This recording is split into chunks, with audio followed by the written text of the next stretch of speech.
Hey guys, welcome back to my channel. I'm so glad to have you here.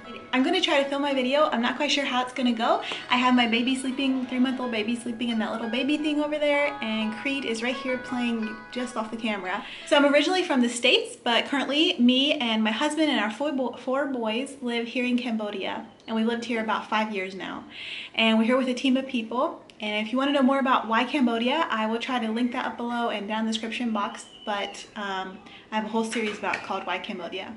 I got my cup of iced coffee here, so I'm all set. Yay! So before I get started with today's video, I am doing a collab with a really awesome lady. Her YouTube channel is called I Heart China. So she is from the States originally also, but her and her family are currently living in China.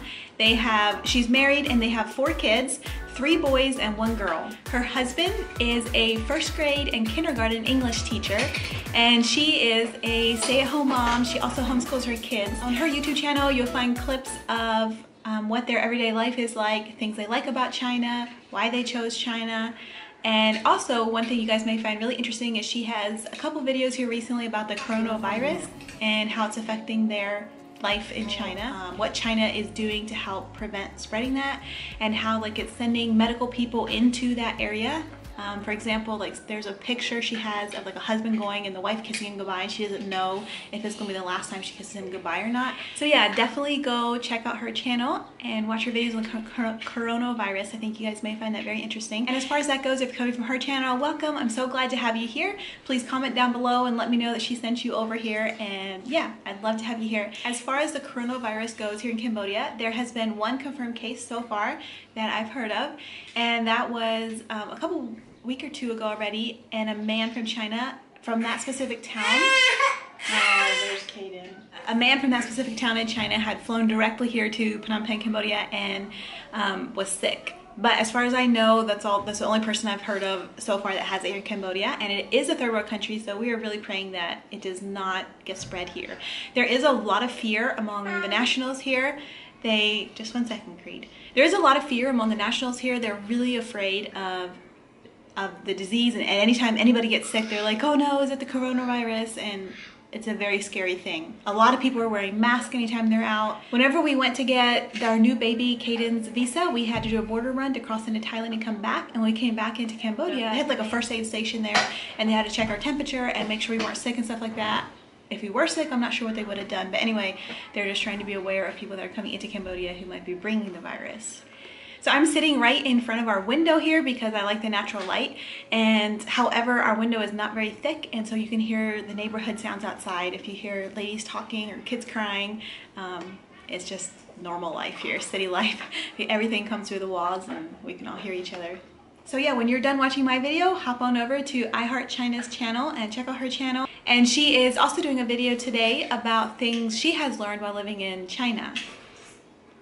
Alright, and onto my video for today. Things that I've learned while living here in my host country, Cambodia, or you could also say things I learned from my local friends. This video is going to start with more impersonal things and then move to more personal things. And I think I have roughly 10 things, so if you want more of the juicy stuff, then stay tuned till the end. I also get better ratings if you guys watch the whole video, and therefore I'm putting the more juicy stuff at the end. Alright, so the first thing is a smile goes a long way. So for example, I have a story.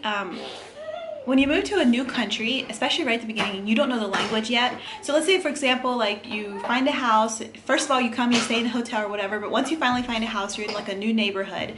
And I remember walking down through this new neighborhood. So imagine that's just another normal day, and you're out on the side of the street washing your laundry, and here comes this group of foreigners, and they're quite big and white and a little bit scary looking, and you're not sure what they're up to, if they're good people or bad people.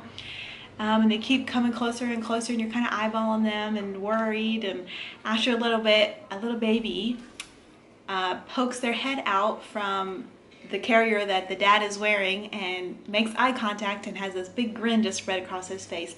And then the same thing happens with a lady. Another baby pops out of her baby carrier and makes eye contact, and a big smile pops out across his face. So that would have been us. Zeke and Zay were twins. They were 7 months old when we moved here. Also, a smile, especially in a new neighborhood, even coming from an adult, can really go a long ways in helping people that feel uneasy to feel more at ease. All right, number 2, I've learned to not underestimate the humidity. Don't underestimate the humidity. Here in Cambodia, it's a tropical country and it is hot, but on top of the hot is humidity. I think that like here 80, 90 degrees feels different than what 80 or 90 degrees in the States feels. I'm from Virginia, and definitely in Virginia we have some humidity, but not anything like here in Cambodia.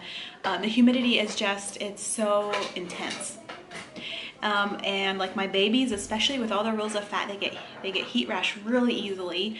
And even like Creed, my toddler, a 2-year-old, he can get heat rash easily. The second you step out of the shower, you just start sweating again, and so it can make you feel really grumpy and miserable too. So it's just good to go slowly throughout your day, drink a lot, and just remember that the heat is not something to be ignored, the humidity.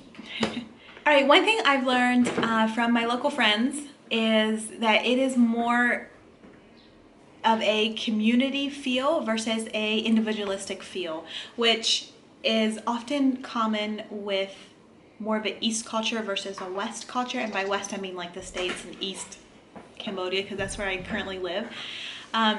But there in the West, we tend to be much more individualistic. Whereas here in Cambodia, it's a lot more feel of the community. What's the community want? You know, let's figure out this problem together.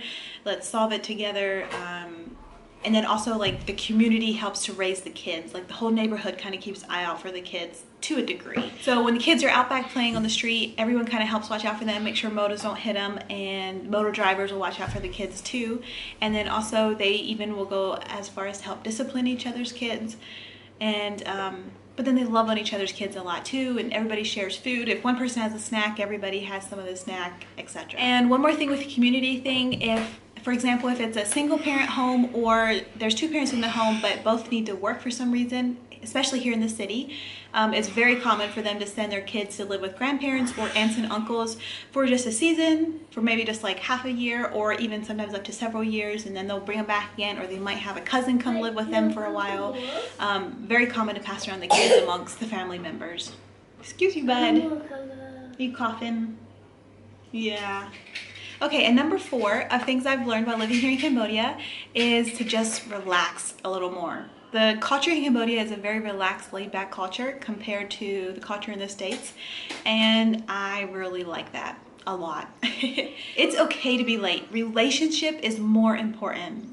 Okay, so for example, the other day we had invited some people over for supper, and we had said to come at X time, and some of them came maybe half an hour later, and then the rest came maybe an hour and a half later, and that's okay. And so here it's not about like eating at a certain time, it's about waiting until everyone is there to make sure that relationship stays whole, and so the person feels valued, and so you can all eat together and have a positive relationship together. Time is irrelevant. And then another thing, the relaxed culture plays into the traffic here. Sometimes the traffic can be kind of chaotic, but usually the traffic is going really slow, and if somebody honks their horn, it's not because they're mad, it's just like a friendly like, hey, I'm here, you know, I'm coming through, just be careful, watch out. So and at the marketplace, our local market here, it often, people will cover all their fruits and veggies with like a blanket, and they'll go take a nap or rest because it's really hot. And then a little bit later on, towards late afternoon, early evening, they'll open back up again when it starts to cool off. Hey Creed, don't bump this. Okay, number 5 is that I have learned that Cambodia is a honor-shame culture. And before we came to Cambodia, we had done some training and stuff, and I had learned about honor-shame cultures, or some people call it like hot culture, cold culture, which would refer to, not necessarily referring to the climate, but referring to the culture of the people. And so for reference, let me give some examples. In the West, and when I say West, I'm referring to the States specifically because that's my experience, and East is that more like Asian countries, specifically Cambodia. So in the East, people tend to be very indirect when they're talking to someone, especially if they have a little bit of a negative message to deliver. They're very indirect. Or here in Cambodia, they'll often even go to like someone else and ask them to go tell that person. And then that middle person can say, well, Stacey said blah, blah, blah. And it's more polite that way, more well accepted that way. Plus you're getting the community involved in the problem, and then they can help to fix it too. So the East is indirect, the West tends to be very direct. And in the West, we tend to value how direct we are to a certain extent. especially when it comes to like business and stuff like that. So if you see me looking down, it's because I have my notes here. In the West, it's about the event, and in the East, it's more about the time. So for example, like if you invite someone over for a meal, it's about the time that you set that you're gonna eat. In the West, or sorry, in the East, it's more about the event and the relationships and spending that quality time together while you're eating. So in the East, the culture is collective, and in the West, the culture is individualistic. So by collective, I mean sharing the little you do have, especially in the really poor communities here. Like if I don't have enough clothes, something I can borrow from you. If I don't have enough money, borrow to a certain extent. Whereas in the West, it's very individualistic. And in the East, they're very, very hospitable because it's all about that relationship. That's what's important. So they're very friendly and very willing to sit down and talk with you and visit with you, stuff like that. And in the West, there tends to be McDonald's. And these are generalities. I'm talking about the culture in general. I know there's always exceptions to everything. So one thing that this has really helped me learn is, or understand better, is the Bible was written in a honor-shame culture. And so it helps me to understand a lot of, or it gives me a different light or whatever to understand a lot of the stories and different things that are in the Bible. So I wrote this down. So for example, like Isaiah 54:4 says, "Do not fear, for you will not be shamed. You will not suffer disgrace." So it's talking about shame. The Bible uses a lot of honor-shame language, and so in that verse is talking about shame. And so when God saves us, he rescues us from shame and restores us to honor. And this also like really helps me understand the crucifixion and all the shame and honor that went with that. So Jesus Christ was publicly dishonored on the cross. They shamed him on the cross. And then he died for our sins. But then God restored that honor by sitting him on his right hand, raising him from the dead, sitting Jesus on his right hand and giving him a name above all names. And then understanding this honor-shame culture can also help me understand my salvation. My sin dishonored God's name. Number 2, I can and did accept God's huge gift of receiving God's honor to cover my shame and guilt. Number 3, God wants to honor me, us, as his child. Number 4, Jesus takes shame and restores honor by dying on the cross. So number 5, what can I do with understanding the honor and shame? I can be loyal to Jesus and enter his family for eternity. Okay, so we are at point number 6 of things I learned from Cambodia, and it is about conflict. Being too blunt is shameful, like saying, "You're late." So use suggestions or ask questions like, "How are you?" So when you want to talk to someone that you're having a conflict with, keep in mind the conflict, but more importantly, keep in mind the relationship, and then you want to keep a good relationship with that person. So if you're looking to restore relational harmony, saying that you forgive old sins that you've already talked about before can open old scars or old wounds. So instead, keep in mind the relationship. Keep in mind the relationship by offering them a gift or a meal, and this can help to restore relational harmony. All right, number 7, things I've learned from my host country of Cambodia: to be sensitive to the culture. There's some cultural things like do's and don'ts. For example, the head is considered sacred, and so you're not supposed to like touch people on their head. With little kids, it's okay, but especially not another adult. You don't touch their head. Another thing is you don't point the bottom of your feet at someone. That's kind of like giving them the finger in the West, and it's very offensive. When you walk into a house, you always take your shoes off. And then also, like if there's people sitting on the floor and you want to like walk over them to the other side, don't step over their legs. Instead, like go around them. So yeah, to be sensitive to the culture, you need to address people with the correct term to show respect to them. So number 8, I've learned with a positive attitude, it's really easy to live here. So if you want, you can look at all the negative things, like example, the heat and the humidity, and just dwell on that and think about that. Or you can look on the positive side and say, hey, because I live in a tropical country, I get to try all these fruits and stuff that I would not have if I lived in some other place. Okay, number 9. Okay, so we're getting into definitely the more personal ones here. So things I've learned while living in Cambodia is that sometimes for the really big questions, there's no easy answers. Pain and grief, how to process it. Sometimes, for example, like little girls that are sold into human trafficking, any girl sold into human trafficking, even boys sold into human trafficking.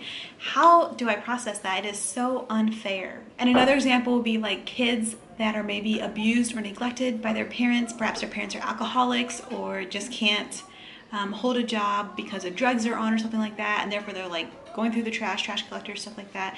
And I feel so bad for those kids that are also go out there with their parents or by themselves going through the trash and living on the streets. It's just, yeah, it's so unfair. And how can God up in heaven like sit there? And to me, it feels like just watch it happen. especially abuse and neglect. Yeah, it's really hard for me to process it. Like, how can God just let that happen? How can you just sit there and watch? But I was talking with Dewey about this the other day. This is ongoing, something I still am like processing and trying to figure out what to do with in my mind. And I was talking with Dewey about it the other day, and he said, to God, it is possibly just like a very short time, and then he is going to come and put an end to that. And that helped me to like maybe view it a little bit more how God views it. God's mind and brain is so much bigger than ours, and our little human brains, it's hard for us to understand and process it. And I just want to see it how God sees it. And I know while I'm here on earth, I probably won't be able to, but I just pray that God will give me eyes to see situations how he sees them, to see people and love them in the midst of their pain, and to not just be mad at people who are hurting the innocent. Because those people as kids were probably innocent kids that were abused, neglected, or whatever the case may be when they were little.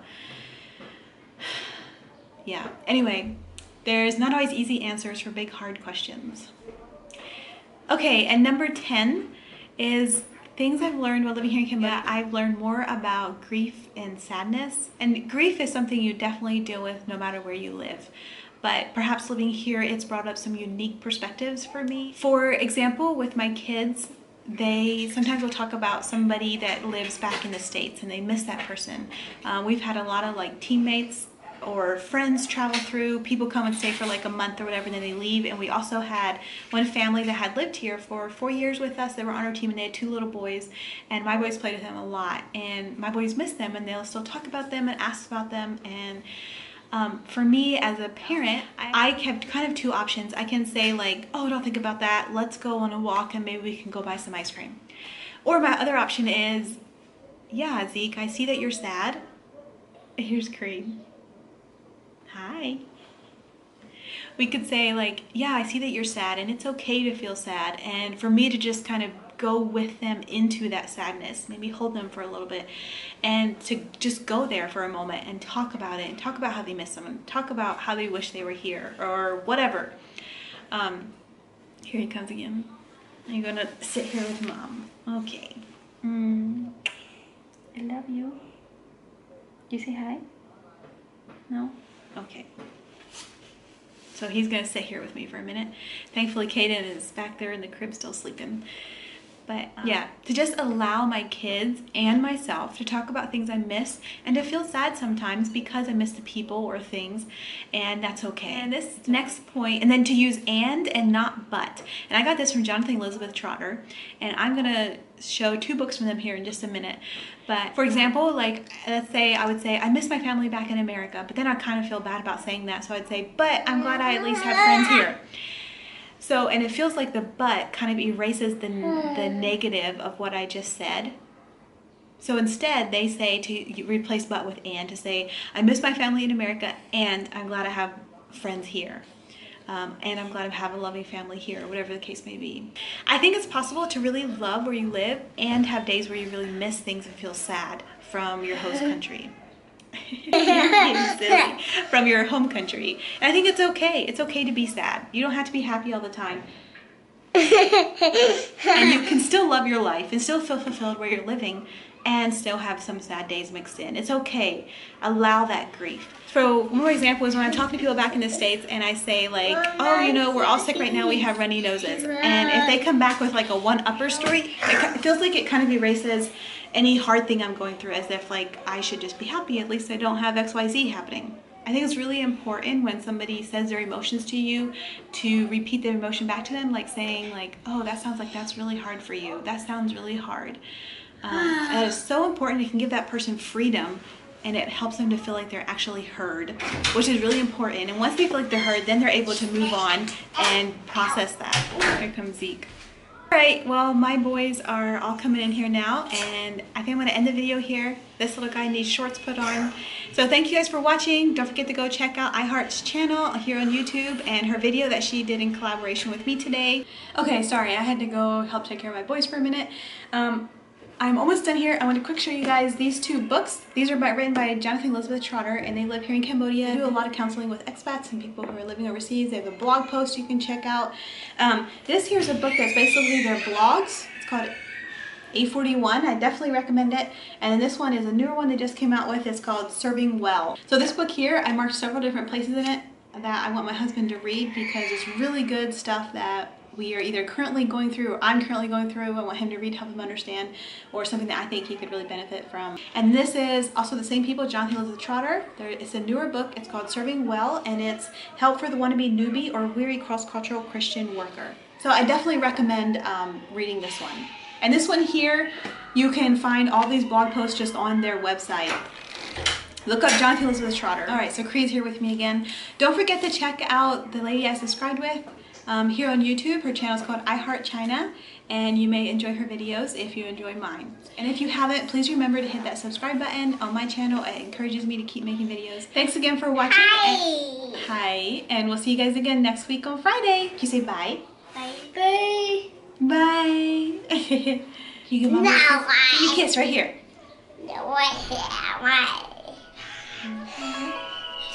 Aw, thank you. Love you. Bye.